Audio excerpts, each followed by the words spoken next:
Vail. This is vailychat. Imagine you are sitting down at this massive, incredibly complex wooden chessboard.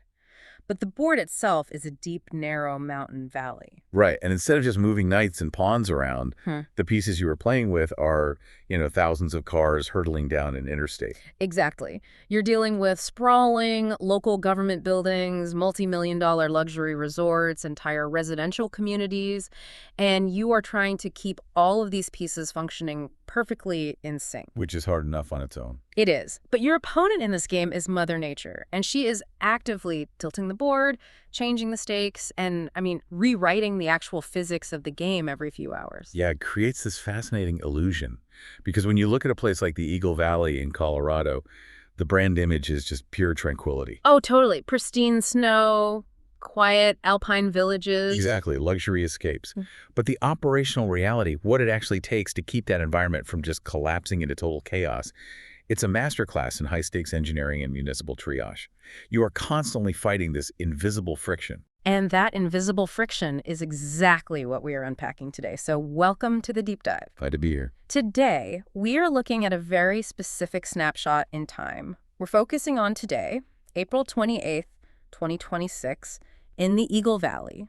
We are going to explore how a seemingly minor shift in the weather triggers this massive cascading stress test across, well, pretty much every layer of the region's infrastructure. It really touches everything. It does. We're talking about the terrifying mechanics of highway braking, a biological threat hiding in luxury plumbing. That one is wild. Yeah, we'll get to that. Plus, the complete relocation of a county government and the tactical realities that require a ski village to deploy a bomb-sniffing dog. It's a lot for one valley. It really is. Let's get right into the weather, because it is the ultimate forcing function for everything else happening on this board right now. Yeah, to understand why today's weather is causing such operational whiplash, you have to look at the severe baseline conditions of the region. Right. The entire western slope of Colorado has been trapped in a historically aggressive drought. The regional snowpack, which is the absolute lifeblood of the area's water supply, it completely melted out by March 31st of this year. I read that date in the data, and I actually had to double-check the calendar. March 31st for a total meltout in a high alpine environment is just staggering. It is. It forced the major ski mountains, like Vail, to terminate their operations weeks ahead of schedule. They literally shut down the lifts on April 8th. So the ground is exposed, the resorts are closed, and everyone is basically bracing for a really dry, dusty summer. But then this moist Pacific system rolls in starting on Sunday the 26th. And suddenly, Vail gets 4 inches of fresh snow. Yeah. 4.0 inches. Okay. And other areas up north, like past Crested Butte, got hit with 9.5 inches. Which sounds great, right? Yeah, my initial thought was, great. The winter isn't over. This is a massive win for the water supply. But looking at the sources, the reaction from local water managers seems incredibly muted. Yeah, they're not celebrating. Why isn't a 4-inch spring dump a drought saver? It feels like putting a cold Band-Aid on a broken leg. That's actually a great analogy. It's because of the mechanics of deep soil moisture deficits. When you have a drought so severe that the snowpack vanishes by late March, the exposed alpine soil just bakes. It just sits out in the sun and wind. Right. It becomes intensely parched. In extreme cases, it can even become temporarily hydrophobic. Wait, hydrophobic, like it repels water? Exactly. The top layer physically repels the water initially. But more importantly, 4 inches of snow does not rebuild a seasonal base. So it's essentially just a cosmetic dusting. Yeah, it creates a false sense of security. It looks like winter, but structurally it's doing nothing for the watershed. Because they need a slow melt. Precisely. Okay. The primary focus for water managers isn't about top-level accumulation. It is entirely about the runoff cycle. They need a deep, dense snowpack that slowly melts over months, feeding the Eagle River through July and August. And this 4-inch storm in late April just isn't that. No, it melts almost immediately once the sun comes out.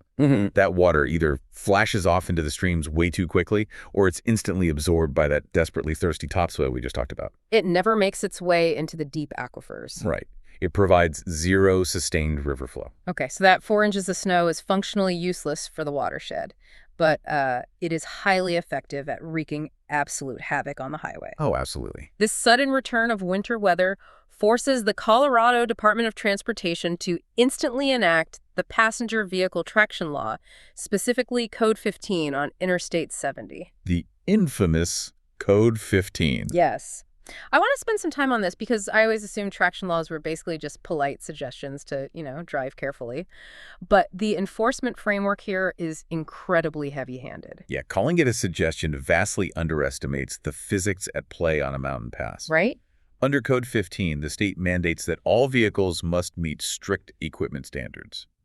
If you're in an all-wheel or four-wheel drive vehicle, your tires must have a minimum tread depth of 1/8 of an inch. Though 3/16 is the preferred margin for actual safety. Exactly. Yeah. And if you are driving a two-wheel drive vehicle, you are legally required to have dedicated snow tires, or tires specifically carrying the mud and snow designation, the M+S. Okay, so I've always been a little confused by the tire designations. What is actually happening at a microscopic level that makes an M+S tire or a dedicated winter tire legally acceptable, while my standard all-season tires are suddenly illegal? It essentially comes down to two primary engineering factors: rubber compounds and sipping. Okay, let's start with the rubber. Standard all-season or summer tires are built to withstand hot asphalt. Because of that, the rubber compounds they use have a high glass transition temperature, Meaning what, exactly? meaning when the ambient temperature drops below about 45 degrees Fahrenheit, that rubber physically hardens. It turns into a hockey puck. Oh, wow, so you just slide? Yeah, zero grip. Dedicated winter tires, on the other hand, are manufactured with higher silica content and specialized polymers, so the rubber remains soft and pliable even in freezing temperatures. Okay, that explains the material. But what about the physical tread? I see police officers out there doing the quarter test. Yes, it's a classic quarter test. You stick an upside-down Washington quarter into the tread, and if you can see the top of George Washington's head, your tire is legally non-compliant. But why 1/8 of an inch specifically? Because of water and slush evacuation.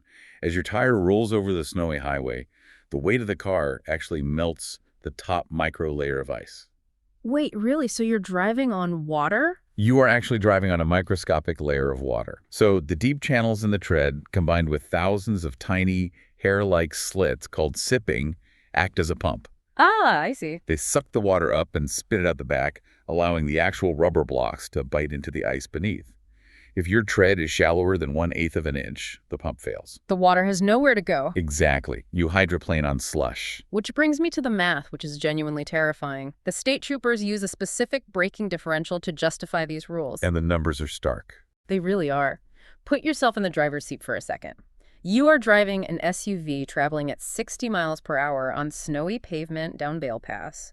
If you have those pliable, heavily siped winter tires we just talked about, it takes you 310 feet to come to a complete stop. Right, and 310 feet is already a full football field of braking. It's a long way. But now imagine making that exact same drive at 60 miles per hour, but you decided to keep your hardened all-season tires on the car. You hit the brakes. You now require 668 feet to stop. It's just unbelievable. That is a 358-foot stopping distance differential. That is an entire extra football field of uncontrollable sliding. Yeah, you are hurtling down a 7% mountain grade. You're standing on the brake pedal, the anti-lock brakes are stuttering, and your vehicle just keeps sliding for another 350 feet past where you expected to stop. That is a catastrophic multi-car pileup just waiting to happen. Exactly. But here is where I struggle with the state's logic. I'm looking at the penalties for violating Code 15. The minimum fine for getting caught with non-compliant tires is around $130. If your lack of traction causes you to crash and block a lane, it jumps to over $650. Yes. But is a $130 fine really a deterrent when a single set of proper snow tires costs over $800? From a purely economic standpoint, no, it isn't a perfect deterrent. But the fines are a triage mechanism. You have to consider the fragility of the corridor. Interstate 70 is definitely fragile. It's not just a road to go skiing, It is the sole economic and logistical artery connecting the eastern plains to the western half of the United States. That's a good point. Almost 60% of all traffic delays on this corridor are caused by vehicular incidents, not sheer volume. When one driver fails that quarter test, loses traction, and jackknives across 2 lanes, they sever that artery. So the state is just desperately trying to engineer human behavior using whatever financial levers they have. To keep the physics of the highway from collapsing, yeah. But while the State Highway Patrol is managing that external weather-driven chaos, Eagle County officials are battling a completely different internal crisis. A very different kind of crisis. And this one is biological. The breaking news today is that Eagle County Public Health is actively investigating cases of Legionnaire's disease at the Ritz-Carlton Bachelor Gulch. This is such a perfect example of how the illusion of mountain tranquility masks massive, complex infrastructure. Right, because we think of a luxury resort as a place with roaring fireplaces and perfectly folded towels. Exactly. We don't think about the miles of industrial plumbing, the massive cooling towers, and the complex water heating systems hidden right behind the drywall. And that infrastructure is exactly where a threat like this incubates. I don't want to get bogged down in a medical textbook here, but Legionnaire's isn't something you catch from a sneeze. No, not at all. It is a severe, sometimes fatal form of pneumonia caused by inhaling aerosolized water droplets contaminated with Legionella bacteria. It's incredibly serious. I am just trying to fathom how a massive flagship property handles the operational nightmare of a public health investigation like this. Health inspectors have to be ripping apart their utility rooms.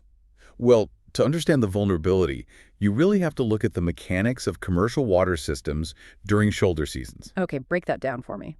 So, mountain resorts experience massive fluctuations in occupancy. During the peak of ski season, thousands of guests are taking showers, flushing toilets, running taps. Lots of water moving. Right. The water in the massive internal plumbing network is constantly flowing and being replenished with fresh, municipally treated water. But the ski season ended abruptly on April 8th because of the drought we talked about. Exactly. The resort essentially emptied out. Which creates stagnation. Bingo.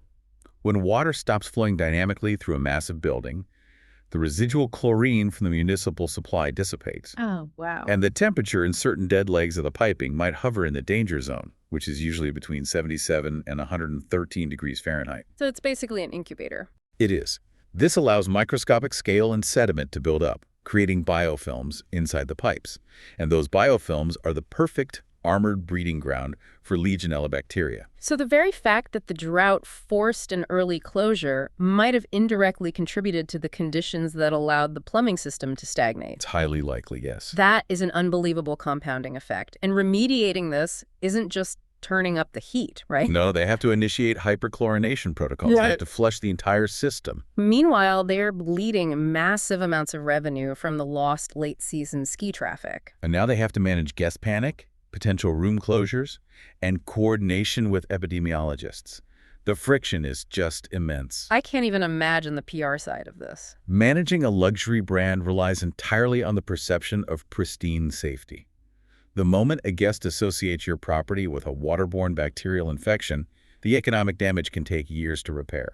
The staff isn't just managing the transition to spring operations, they are actively engaging in epidemiological containment, which really highlights the necessity of a highly coordinated local government. I mean, you cannot fight a 600-foot highway slide, a historic water shortage, and a complex public health emergency at a major employer if your civic departments are scattered and inefficient. You really can't. The sheer volume of crises requires centralization, and that operational necessity is driving arguably the biggest long-term story in the Valley today, the massive geographic shift of the Eagle County government. The administrative map of the region is actively being redrawn as we speak. It is. Eagle County is executing a highly compressed transition of key government operations.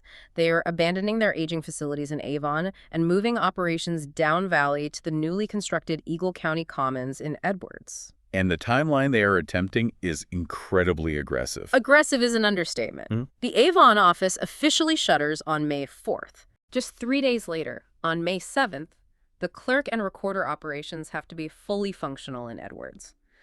By May 11th, the Public Health and Human Services departments, the exact people currently managing that Legionnaire's outbreak, by the way, must be fully operational in the new building. It's a complete relocation of the civic apparatus in a matter of days. I keep trying to visualize the logistics of this. It's like trying to swap out the engine of a commercial airplane while it's actively navigating a thunderstorm.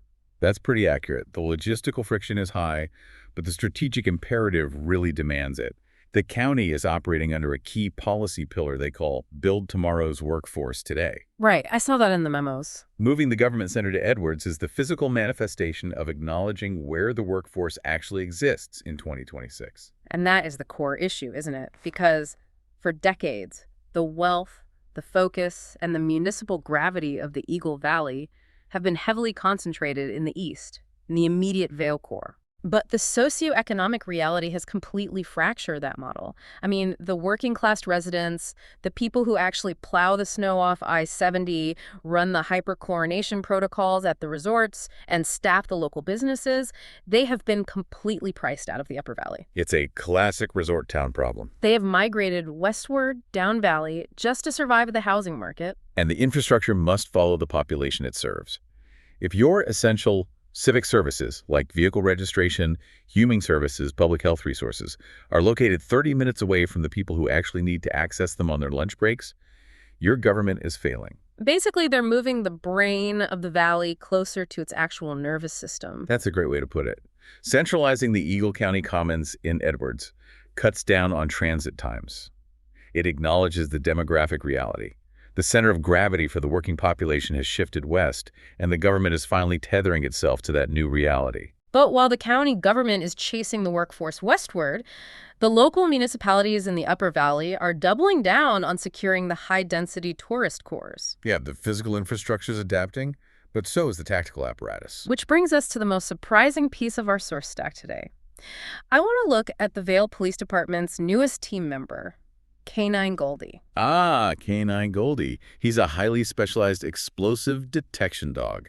According to the department's operational updates, Goldie and his handler, Detective Jeno, just returned from completing a rigorous 200-hour certification course at Shallow Creek Kennels. That's a top-tier training facility. Let me play the skeptic for a minute, though. I understand the need for avalanche rescue dogs. I understand standard police canines for drug interdiction or suspect tracking on the highway. Sure. But a dedicated bomb-sniffing dog patrolling the cobblestone streets of Vail Village. When I think of a ski town, I think of hot cocoa and gondola rides. This feels like paranoid overkill. Are we really expecting tactical explosive threats at a ski resort? It definitely shatters that snow globe image, Yeah. but it reflects a very sobering reality about global threat matrices. How so? Vail is not just a place to ski. It is a globally recognized brand. It hosts international dignitaries, massive corporate summits, and high-profile cultural events. That's true. In the eyes of international or domestic security analysts, a globally recognized resort is classified as a high-value soft target. A soft target meaning a location with massive crowds of people but inherently open architecture that is difficult to secure with traditional perimeters. Precisely. You cannot put metal detectors at every entrance to a sprawling outdoor pedestrian village. It's impossible. So you need mobile detection. Right. And from a tactical standpoint, deploying an explosive detection canine in a high alpine environment is incredibly complex. I hadn't even thought about the weather aspect of the dog's job. It's huge. Canine olfaction, how a dog processes scent, changes dramatically in cold, snowy conditions compared to a warm, humid city. Oh, because cold air suppresses smells. Exactly. Cold air suppresses the off-gassing of chemical compounds. Plus, scent pools differently when it interacts with snowbanks and shifting mountain drafts. So K9 Goldie and Detective Jeno aren't just doing basic sweeps. They are navigating highly complex atmospheric physics just to detect trace explosive compounds in a freezing environment. It's a highly technical operation. It really forces you to reevaluate what you are looking at when you walk through town.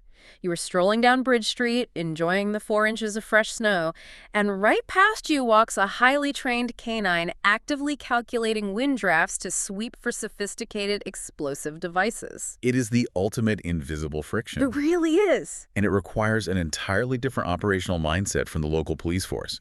They're no longer just managing rowdy bar crowds or lost tourists. They are actively securing international pedestrian corridors. It really encapsulates the overarching theme of this entire discussion. The constant, aggressive calibration required to maintain the illusion of a peaceful mountain town. It's a 247 job. It is staggering when you pull all of these threads together. We started with the sheer physics of winter commuting, the fact that microscopic tread patterns and rubber compounds dictate whether a 60-mile-per-hour drive results in a safe stop or a catastrophic 668-foot slide down a mountain pass. And from there, we looked indoors, examining how the complex, unseen plumbing networks of luxury resorts become biological incubators during volatile shoulder seasons. threatening the core hospitality economy. Exactly. Then we saw how the municipal government is desperately trying to adapt by physically shifting its geographic center of gravity from Avon to Edwards, rushing to reconnect with a workforce that has been completely priced out of the resort cores. Right, chasing the nervous system. Yes. And finally, we confronted the modern security reality that brings explosive detection dogs into the heart of a picturesque alpine village. It reveals a universal truth about modern society, whether you live in a high alpine valley, a coastal metropolis, or the suburban sprawl. We exist inside highly engineered, fiercely calibrated machines. The tranquility we experience is not natural. It is manufactured through intense, daily operational triage. Which leaves me with a final lingering thought for you, the listener, to explore on your own. Let's hear it. Think about the sheer scale of the response we just discussed. A mere 4-inch snowstorm arrives in the middle of a historic drought, and it instantly triggers zero-tolerance highway interventions. At the same time, public health emergencies are disrupting luxury economies, and governments are physically relocating their headquarters. All at once. If an intricate society has to mobilize this much energy, capital, and tactical infrastructure just to survive the routine frictions of April 2026, how will these communities need to fundamentally redesign themselves for the next decade? That's the real question. How do you maintain the illusion of tranquility in a future where unprecedented isn't a rare emergency, but the daily baseline you have to engineer against? You have to start anticipating the board tilting before it happens. Because if you wait for Mother Nature or the economy or the threat matrix to make the first move, the physics are already working against you. And you are already 358 feet into a slide you cannot control. Thanks for joining us for this deep dive. Stay curious, stay informed, and we'll catch you next time.